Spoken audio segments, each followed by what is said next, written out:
साताऱ्यातल्या फलटण महिला डॉक्टर आत्महत्या प्रकरणी या सगळ्या प्रकरणाची सखोल आणि निष्पक्ष चौकशी करा, विशेष तपास पथक स्थापन करा आणि डॉक्टर संपदा मुंडेंच्या भावाला शासकीय नोकरी द्या अशी मागणी आमदार प्रकाश सोळंके यांनी आता केलेली आहे.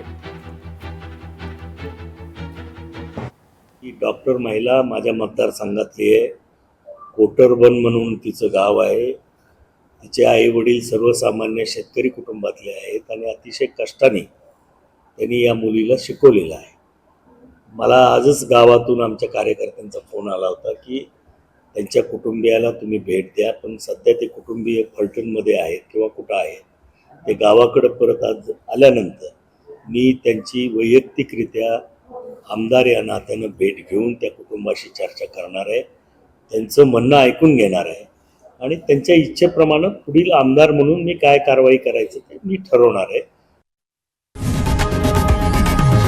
लोकशाही मराठी ऐका, पहा, जागरूक रहा.